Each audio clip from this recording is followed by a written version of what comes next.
Hey guys, welcome back to another episode of the Music Den. I'm your host Armando Venditti. I want to welcome you all back to another segment of Ranking the Albums. Now, this is on an artist that I featured recently on a segment I did called This Left Turn Feels Right. And that artist is Peter Gabriel. Now, we all know who Peter Gabriel is. Founded Genesis from 1967 to 1975 when he left the band after the conclusion of the Lamb Lies Down on Broadway tour due to creative differences and personal differences within the band. He would reemerge in February of 1977 with the release of his debut solo album, self-titled, otherwise known as Car. He would go on to release albums throughout the remainder of the 70s into the 80s and 90s and beyond. His most recent album was released on December 1st, 2023, called I.O. Now, in terms of researching this list and putting it together, I was surprised to find out that for all the work that Peter Gabriel has recorded, he has officially only released 10 solo albums. Along with that, he has released 5 live albums, 5 compilation albums, and 4 official soundtracks. Okay. So he has been busy. He just hasn't been doing, the standard, solo album every couple of years, etc., that most artists do. Now, I've put together this list of the 10 solo albums, and I was surprised at what I came up with as my number one, but we'll get to that. So here we go. Coming in at number 10 is Peter Gabriel 2, otherwise known as Scratch, released on June 2nd, 1978, produced by Robert Fripp. This is his follow-up release to his debut solo album, self-titled, otherwise known as Car, which was produced by Bob Ezrin. Now, there's a lot to say about this album. For me, the reason why it's at number 10 is it there's nothing on here that really grabs my attention in terms of the type of music that's on here. I mean, there's nothing wrong with it, but none of these songs to me really have that hook, a la Salisbury Hill, right? He opted to go with Robert Fripp as producer for this release because he felt that he was more in tune with the way Robert Fripp worked as a producer rather than Bob Ezrin. Bob Ezrin has been known to crack the whip in terms of being a producer. There is a story, it's not a story, it actually happened when Bob Ezrin worked with Kiss for the Destroyer sessions. He actually showed up to the recording sessions with a whistle, around his neck. And I get Peter Gabriel said he wasn't really one for being whipped into shape or being told what to do. Whereas with Robert Fripp, he had a more of a relaxed approach to the recording process and to work on ideas, whether they be, I guess more ambient or avant-garde, instead of more structured, verse, chorus, verse, bridge, fade out, or dead stop kind of a situation in terms of a pop rock song. Now on the album you have, set songs as On the Air, which starts off the album, DIY, the single from the album.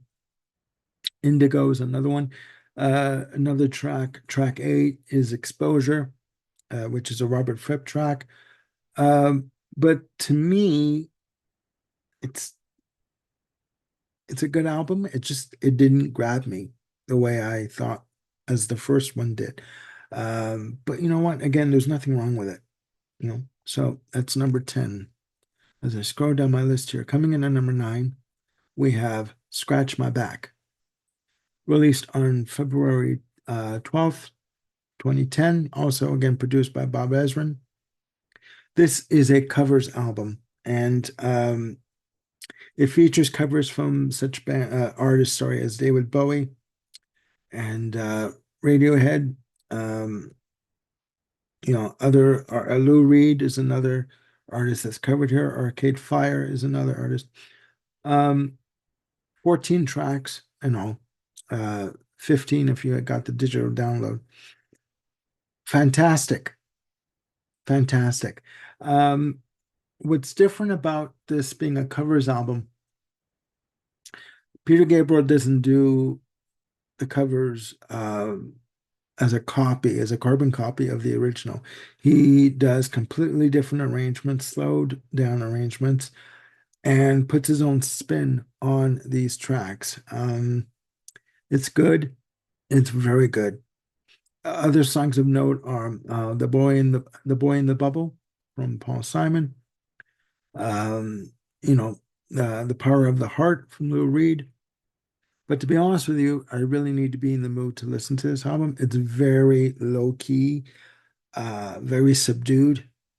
And again, I really do need to be in the mood to listen to it. And again, it is a good album, um, but it is my number 9. Coming in at number 8, we have New Blood, released October the 10th in 2011. This album is a reinterpretation of previous material that Peter Gabriel released on previous albums. Fantastic. And it's all done with a symphony orchestra. Beautiful arrangements, very lush, very dramatic. You have such songs on here as "The Rhythm of the Heat," uh, "Intruder," my favorite track from uh, Melt, "Wildflower," "In Your Eyes," "Mercy Street," "Red Rain," "Darkness," "Don't Give Up." There's another duet of "Don't Give Up" on this. Again, fantastic album. Again, all done in a all done with a symphonic approach to it. Very dramatic and has peaks and valleys in terms of being able to drum up tension within the arrangements of the tracks. Again, it's another album that I really do need to be in the mood to listen to, but good nonetheless. Coming in at number 7, we have Up, released September 23rd in 2002. Fantastic album, listed as being a down-tempo art rock, art pop, ambient album. I don't really hear the ambient portion of it, the quality of it. I do hear the down tempo, with such songs as "Darkness," one of the singles from the album, "Growing Up," "Sky Blue," "No Way Out," "I Grieve," "The Barry Williams Show," which was a single from the album. Again, all the songs on this album are very lengthy. They range in playing time from like 6 minutes, 51 seconds to 7 minutes and 36 seconds. Very lengthy, very experimental in terms of the soundscapes he's using, in terms of the keyboards and programming that he's using. Fantastic album, great. Coming in at number 6, we have So. Now, you would think that this album would be higher on the list. Released May 19th, 1986. Fantastic album. This was his commercial breakthrough with the singles "Sledgehammer," "Don't Give Up," "Big Time," "In Your Eyes." Other songs of note are "Red Rain," the lead-off track, "Mercy Street," "We Do What We're Told," and the final track on the album, "This Is the Picture," "Excellent Birds," the duet with Laurie Anderson. Now, for me, this album is a fantastic mix of Gabriel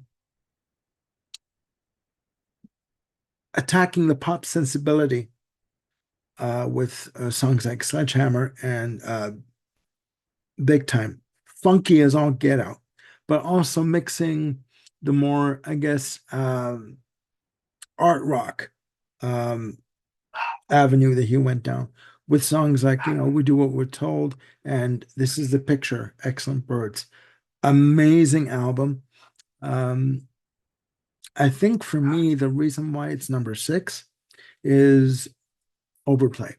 And it has been rumored that at the height of, um, you know, the popularity of the single Sledgehammer and Big Time and Don't Give Up, that he actually contacted the video channels and to request that they not play those tracks as much or anymore because he thought that they were suffering from overexposure. Okay. But again, great album. Okay. Fantastic album. And listening to it recently for that segment of This Left Turn Feels Right, I did gain a new appreciation for the album. And I want to thank Jim Bricker for that. But yeah, that's my number 6. Coming in at number 5, we have Us, released September 20th, 1992. This was his follow-up 6 years in the making from the release of So. Us, fantastic album. With songs like Come Talk to Me featuring Sinead O'Connor, Love to Be Loved. This was more an album of someone that was basically searching for answers. He was dealing with personal issues, relationships with his kids, and again, this album, the lyrical content and the music reflects that. Other songs I note on the album are Blood of Eden, the second duet with Sinead O'Connor, Steam, which was the second single from the album, Digging in the Dirt. Also, this album was produced by Daniel Lanois, who also produced So. Fantastic album.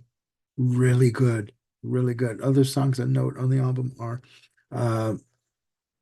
14 Black Paintings, Kiss the Frog, and the last track, Secret World, which clocks in at 7:03. Again, a good mix of funk and pop with more of the, I guess you call it progressive pop and art rock avenues that he was going down. But this album, too, the songs are quite lengthy. The longest track is 7 minutes and 3 seconds. So he was going for more of that art rock kind of a feel and his approach to his material.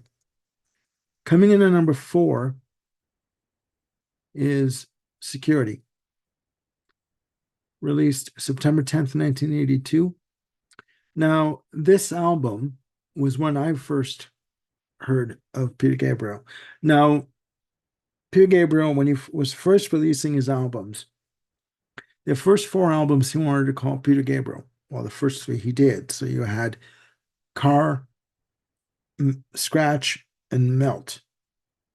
And then in 1982, he had left Atlantic Records, who refused to release Melt because they didn't think it was commercially viable. He signed a deal with Mercury Records to release Melt in the US. He left Mercury. He signed a new deal with Geffen Records. Now, when Geffen Records got this album in their hot little hands, they said, we have to change the title because they wanted to differentiate it from the previous 3 albums that were named Peter Gabriel. And Peter Gabriel reluctantly did so. This album combines what he was doing in terms of the progressive pop, but also starts using world beat rhythms and almost, I guess you kind of say like new wave with songs like, The Rhythm of the Heat, which starts off the album, San Juanito, I Have the Touch, the big single from the album is Shock the Monkey. That's when I first heard of Peter Gabriel. And that video for Shock the Monkey was very stunning with the makeup and the whole effects, right? Good album. I need to listen to it more. For me, it is number 4. Okay, coming in at number 3, we have Car, released February 25th, 1977, produced by Bob Ezrin, his first solo subtitled release. featuring the massive seller Salisbury Hill, which I've always loved as a track. Okay. Out of all the albums on this list, Car is the one that is m most eclectic. Okay. Because you had songs like Moribund the Burgermeister leading off the album. You had the folk acoustic guitar track oriented acoustically oriented guitar track. Sorry. It's been one of those nights, guys. Salisbury Hill with the Mellotron on the verses. Beautiful. I've always loved that song. And I kind of relate to the character in that song myself. Fantastic, beautiful, memorable, heartbreaking. It's poetry put to music. I swear to God. Other songs of note are the second single, Modern Love. Excuse Me, the Barbershop Quartet rendition track, just amazing with the harmonies and stuff. Again, at this point, I think, being his first album, he was trying to find his footing. And there was rumor, he had said, sorry, not rumor, but he had said in an interview that when he first met with Bob Ezrin to produce the album, he was kind of finding his way, brand new solo artist, having left a successful band like Genesis. It must have been daunting, to start solo career. Other songs we'll note are Down the Dolce Vita, another fantastic track. Great. And this is also the first album that he worked with Robert Fripp. Other songs to note on the album, the last track, Here Comes a Flood. Great album, very eclectic. Coming in at number 2, we have Melt, released May 30th, 1980. This was going to be my number 1, but you know what? Couldn't do it. Fantastic album. I love the drum sound on this album. I love the production overall. Hugh Padgham engineered the album. Steve Lillywhite produced it. Amazing, with such songs as Intruder featuring Phil Collins on drums, No Self-Control, the little, interlude start in a minute and 21 seconds that segues into I Don't Remember. Family Snapshot is another good track. The lead-off single from the album, Games Without Frontiers, with that video, just, amazing. Everyone knows that song. If you were living in a cave, okay, and you hadn't heard, the radio for like, say, a year, come out, you hear this song and you instantly pick it up. And why? Because of the whistling. Okay. On the verses and, in the choruses as well. Just amazing.